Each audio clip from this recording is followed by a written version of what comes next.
Let's just take a second here and let that sink in. AT&T and DirecTV would merge with Time Warner, would gain access to all of this media, would be able to raise prices significantly, no one would be able to do anything about it, and they would not be offering any additional value to the market. Instead, they would just be able to demand higher prices from the merger. That's it. That's 100 million households, not people. There are 330 million people in the country. 100 million households has got to be reaching most of the people in the country, and they reach 91% of them. Hello, everyone. I'm Leonard French, your favorite copyright attorney, and boy, have I got a story for you this morning. The United States Department of Justice is suing AT&T and DirecTV and Time Warner over the proposed AT&T Time Warner merger. They're claiming that it is an anti-competitive merger, that it would result in higher prices and less competitions for consumers, so much so that it's in violation of the law. So let's take a look at what's going on here. This is the complaint from the Department of Justice in the U.S. District Court for the District of Columbia. AT&T/DirecTV is the nation's largest distributor of traditional subscription television. Time Warner owns many of the country's top TV networks, including TNT, TBS, CNN, and HBO. In this proposed $108 billion transaction, one of the largest in American history, AT&T seeks to acquire control of Time Warner and its popular TV programming. However, distributors that control programming have the incentive and ability, and indeed have used, whenever and wherever they can, that control as a weapon to hinder competition. Specifically, DirecTV itself has explained that such vertically integrated programmers can much more credibly threaten to withhold programming from rival distributors and can use such threats to demand higher prices and more favorable terms. Accordingly, were this merger allowed to proceed, the newly combined firm would likely use its control of Time Warner's popular programming as a weapon to harm competition. AT&T DirecTV would hinder its rivals by forcing them to pay hundreds of millions of dollars more per year for Time Warner's networks and programming, and it would use its increased power to slow the industry's transition to new and exciting video distribution models that provide a greater choice for consumers. The proposed merger would result in fewer innovative offerings and higher bills for American families. Introduction. American consumers have few options for traditional subscription television. This means paying higher prices each year after year and waiting on hold to hear why a service technician is running late or why their monthly bill has skyrocketed. Indeed, the FTC has sued DirecTV for deceptively advertising its rates and misleading consumers about the costs of its satellite television subscription services and cancellation fees. In many industries, online distribution has enhanced consumer welfare by enabling disruptive entry. In an effort to challenge the traditional subscription TV model, online video distributors are emerging and increasingly are a welcome option for consumers. Some consumers subscribe to an online video service like Netflix or Amazon, and a small but growing minority of consumers are replacing their traditional television subscription with new choices of online services like Sling TV, which generally offer American consumers packages with fewer channels than a typical cable or satellite bundle, but at a more affordable price and without long-term commitments. If allowed to proceed, this merger would harm consumers by substantially lessening competition among traditional video distributors and slowing emerging online competition.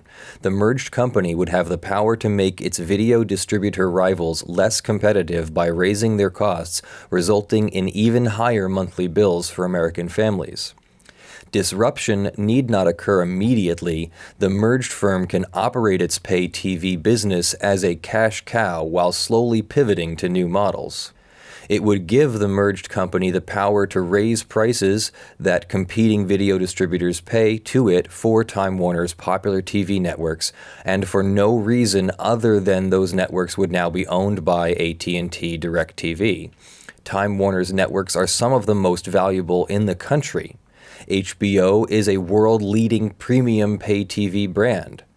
AT&T itself has concluded that Time Warner's networks have world-class ability to attract and sustain audiences with premium content. Because these popular networks drive ratings and attract customers, video distributors consider it extremely important to carry them. Turner networks reach over 91 million households of the nearly 100 million households with traditional video distribution subscriptions. Nonetheless, there is currently a limit as to what video distributors will agree to pay Time Warner for its Turner networks. If in negotiation Time Warner seeks too high a price for the Turner TV networks, the video distributor across the table may walk away. Without a deal, Time Warner loses monthly payments from the video distributor and advertising revenue, and gains nothing in return. This merger, though, if allowed, would change that. After the merger, if the merged company raised prices of the Turner networks to the distributor and no deal were reached, resulting in a blackout of such networks, the merged company would still lose monthly payments and advertising revenue, but importantly, it would now get an offsetting benefit. Because the video distributor walking away from the deal with the merged company would lose access to Turner's popular programming, some of the video distributor's valuable customers would be dissatisfied and would switch to a competing video distributor. Some of these departing customers would sign up with AT&T DirecTV, bringing them a significant new source of profits for the merged company. This improvement in Time Warner's best alternative to a deal resulting from the proposed merger, and therefore in its negotiating leverage, would give the merged firm the ability to credibly demand higher prices than it otherwise would. Let's just take a second here and let that sink in. AT&T and DirecTV would merge with Time Warner, would gain access to all of this media, would be able to raise prices significantly, no one would be able to do anything about it, and they would not be offering any additional value to the market. Instead, they would just be able to demand higher prices from the merger. That's it. The merger would thus substantially lessen competition by giving the merged company the additional leverage to charge its rival video distributors higher prices for its network than Time Warner's current market power would otherwise allow, making those distributors less able to compete effectively with the merged company. The higher prices video distributors would pay for Turner TV networks as a result of this merger would directly hit the pockets of American consumers. The merger would also give the merged firm the incentive and ability to use its control of HBO, which rival video distributors have used to attract customers, to lessen competition among video distributors. In sum, as DirecTV itself has explained, vertical integration of programming and distribution can, if left unchecked, give the integrated entity the incentive and ability to gain an unfair advantage over its rivals. This ultimately results in higher prices and lower quality services for consumers. Second, the merger would enable the merged company to impede disruptive competition from online video distributors, competition that has allowed consumers greater choices at cheaper prices. Online distributors like Sling TV offer less expensive alternatives to traditional subscription television that do not require yearly contracts or set-top boxes, but this merger would impede that innovation. Time Warner's Turner networks are extremely important for many emerging video distributors. Its own analysis ranks those networks as tied for second behind only Disney in their ability to attract customers to emerging platforms. Section 7 of the Clayton Act prohibits mergers if, quote, the effect of such acquisition may be substantially to lessen competition. A vertical merger may violate the antitrust laws where the merging parties would, by means of their control of an input that their competitors need, have the incentive and ability to substantially lessen competition by withholding or raising the price for that input. Background. Popular television shows like The Big Bang Theory generally travel through 3 layers of production and distribution. A studio like Warner Brothers creates the show. A programmer like Turner or a broadcaster like CBS purchases the right to include the show on one of its networks. And a video distributor like AT&T DirecTV or Comcast purchases the right to include the network in one or more of its packages that it sells to consumers. Programmers bargain with video distributors to have their networks carried. Programmers make money by licensing their networks to video distributors and by selling airtime for advertisements shown on their networks. Accordingly, programmers generally seek to have their networks carried by many video distributors. Programmers' arm's-length negotiations with video distributors involve a give and take based on the relative bargaining leverage of the parties, which is informed by the options available to each party in the event a deal is not reached. Video distributors make money by receiving monthly subscriber fees from their customers and need to carry popular programming to attract those customers. Programmers with popular networks that carry hit shows and live sports have more bargaining leverage with video distributors than do programmers with less popular networks. Video distributors with a large number of subscribers generally have more bargaining leverage and often pay programmers less per subscriber to carry their networks than do video distributors with fewer subscribers. Video distributors include traditional MVPDs, virtual MVPDs, and SVODs. MVPDs are multi-channel video programming distributors, and they include cable companies such as Comcast, satellite broadcasters such as DirecTV, and telephone companies such as AT&T's Uverse. Virtual MVPDs, multi-channel video programming distributors, employ a similar business model to traditional MVPDs but deliver their channels to consumers using the internet. Some virtual MVPDs offer so-called skinny bundles, cheaper packages with fewer channels than an MVPD would typically offer. For example, Sling TV currently offers a package of 30 channels for $20 a month. SVODs, subscription video on-demand services like Netflix and Amazon Prime, but they do not offer live programming. Sports programming is increasingly valuable to MVPDs, both virtual and traditional. The ability to offer live programming is becoming increasingly important. The value of live sports programming in particular is enhanced by the fact that viewers are more likely to watch it live and not skip through commercials.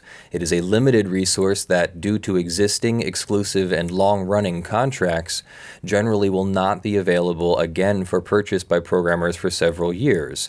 Even Time Warner explains, across the industry, most of the remaining top sports rights are locked up into the next decade. AT&T is the world's largest communications company.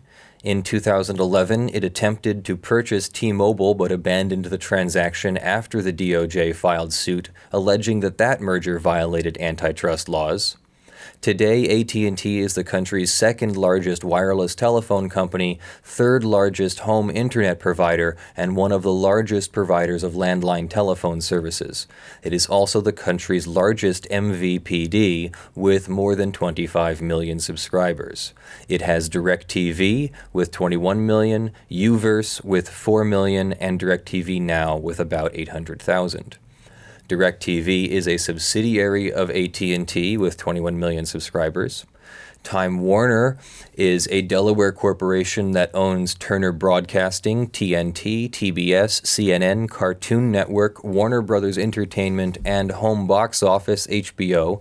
HBO owns Cinemax and has a total of 50 million subscribers. The Turner Networks, as Time Warner has stated, its most popular Turner networks reach more than 91 million households of the nearly 100 million households that subscribe to traditional subscription television. That's 100 million households, not people. There are 330 million people in the country. 100 million households has got to be reaching most of the people in the country, and they reach 91% of them. On October 22, 2016, AT&T agreed to purchase Time Warner, including debt. The transaction is valued at $108 billion. If one company owned all the video distributors in a geographic market, it would profitably raise prices significantly on at least one product. If one company owned all the MVPDs and all the virtual MVPDs in a geographic market, it would profitably raise prices significantly on one product. Consumers seeking to purchase video distribution services must choose from among those providers that can offer such services directly to their home. For example, a customer within a Cox cable franchise area typically cannot purchase video distribution from Comcast. When an MVPD considers the price it is willing to pay a programmer to carry its networks, it generally takes into account the extent of personal subscriber losses if it did not carry those networks. MVPDs have conducted analyses to determine the percentage of likely subscriber loss that would occur if they did not carry particular networks for which they are bargaining. This is known as a blackout. For certain popular networks, the subscriber loss rate would be significant, and the subscriber losses would continue over time if the distributor could not carry certain networks. In the event an MVPD or virtual MVPD does not carry a group of popular networks, most consumers who leave that distributor in response to that blackout will look elsewhere for a comparable distributor that still offers those networks. Because AT&T DirecTV has an MVPD that it offers throughout the United States, it stands to gain a significant number of new customers in the event a rival is foreclosed from carrying certain popular networks that the merged company continues to carry in a blackout situation. Were this merger to go forward, the merged company could more credibly threaten to withhold Turner's popular programming, including hit shows and live sporting events carried by TNT, TBS, and Cartoon Network, as leverage in its negotiations with MVPDs and others.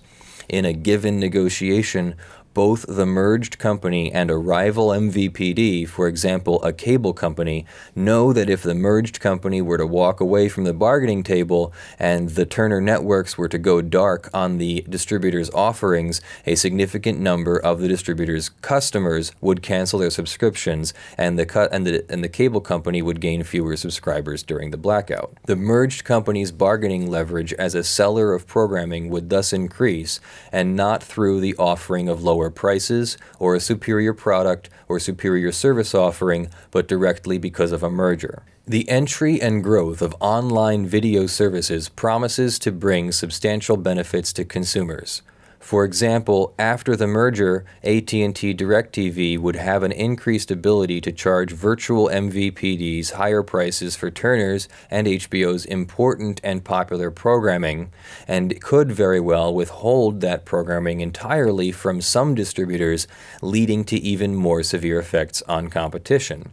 Even Sling TV's CEO has stated that content providers have leverage over Dish, whose online Sling TV service is shit without Turner. In addition, the merger would increase the likelihood and effect of oligopolistic coordination, particularly among certain vertically integrated MVPDs. In a presentation prepared for a meeting with Time Warner executives relating to this merger, AT&T noted that after the merger, the merged company and just 3 other companies would control a large portion of all 3 levels of the industry: television studios, networks, and distribution.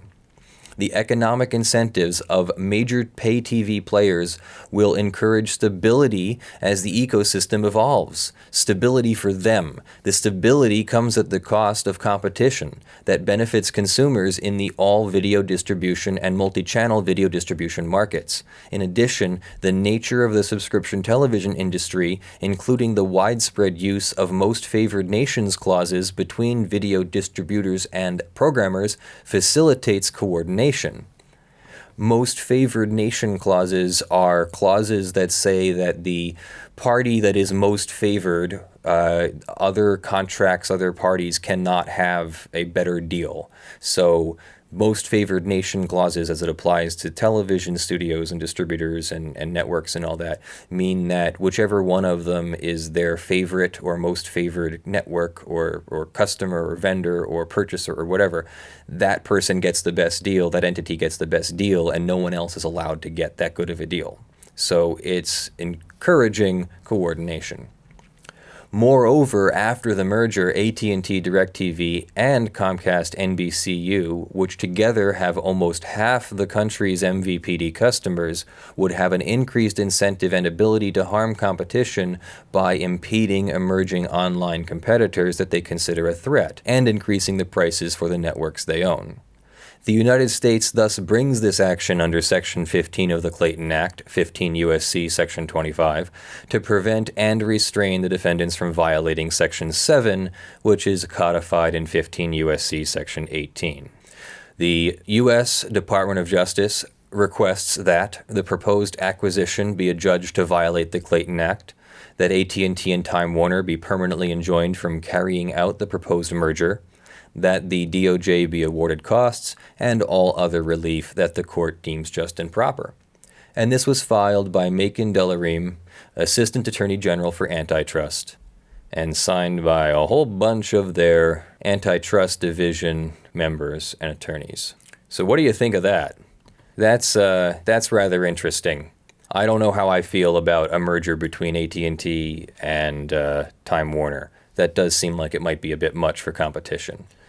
The main problem with this merger is that the merger gives the new company that I'm calling AT&T&TW the power of an exclusive TV network and control of content distribution, meaning it can favor its own content, demand higher prices for the content to the double detriment of others. Competitors are unable to offer complete TV packages, including some of the most popular networks and shows, without acquiescing to AT&T and TW's higher prices. Meanwhile, nothing has changed. They're not offering better services or better content or anything. They just merged, and that's the only reason why prices got higher. So no one is getting any benefit except AT&T and TW. AT&T's general counsel immediately responded to the suit by calling it a radical and inexplicable departure from decades of antitrust precedent, saying vertical mergers like this one are routinely approved because they benefit consumers without removing any competitor from the market. We see no legitimate reason for our merger to be treated differently. Their lead trial counsel said today's suit by the Department of Justice to block this merger represents a serious and very troubling departure from decades of legal precedent and antitrust guidelines. Though observers had originally expected the vertical merger to win approval with little trouble, reports began to emerge in November that the Department of Justice really wanted the companies to shed prize assets or otherwise make statements that they would preserve competition. And it seems that the real crux here is that the merged company would not make statements similar to these that were made by Comcast and NBC. On January 18th, 2011, those companies merged, Comcast and NBC, but there were terms.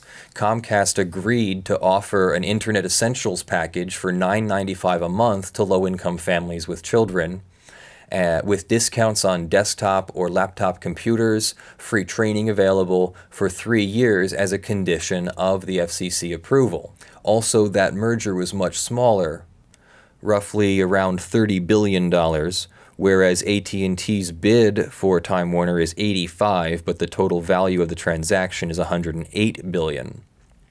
It is true that under the Obama administration, the Department of Justice did clear a similar deal with conditions for Comcast and NBC Universal. But in that case, the government allowed the cable giant to acquire the television and movie producer after the companies agreed not to discriminate against other competitors and made other commitments. The companies pledged to continue to offer solutions that will allow this transaction to close, but they are not willing to give up control of CNN. AT&T's merger has received the green light elsewhere. Brazil cleared the deal on the condition that they kept their operations in the country separate and did not discriminate against competitors, something that I understand has not been agreed to here yet. So what do you think of that? That's a very interesting merger, and I've learned a lot more about TV markets and how everything works. And I think I'm on the side that maybe this merger should come with some of those competition concessions, or maybe the merger just shouldn't happen at all. But we'll be following this one, and I'm looking forward to making more videos on what in the world antitrust and anti-competition and how that all works, and why we do that in a country where we're supposed to have free markets and all that. And really the whole point is that if you want a free market, you can't let one company dominate it, or even a couple companies dominate it. There needs to actually be ways to foster competition. And you see here where there really wasn't competition. They're going to be able to raise prices and there's no value being added. Like, there's no new content, there's no better subscription service, there's no nothing. Nothing changes for the consumer, just the price. That's why it's sort of a hallmark of an anti-competition or antitrust behavior. So let me know what you think in the comments below or on my Discord or on Twitter. Thank you very much to all of my patrons for all of your support in these trying apocalyptic times. I would definitely like to thank all of my November supporters. Right now, AVE is sponsoring a video on the Milwaukee versus Snap-on patent tool battery case. And so I'm looking forward to producing his video, which should be out later this week or maybe early next week, but definitely very shortly. Thank you to my $50 plus supporters for November: John Steele, Westin, Lohne, Nate, Beck, Lydia, Collinson, and Gavin, Barnard. Thank you very much for your support. It's very much appreciated. And to all of my $5 plus supporters, you are scrolling on the LED panel above my head and in the description below. So thank you to all of my supporters for all of your support. We really appreciate it in these trying times. So I look forward to hearing from you on our various social media platforms, and I'll see you in my next video. I am Leonard French, your favorite copyright attorney. I love you all, and I'll see you later. Have a great week, and Americans, have a great Thanksgiving.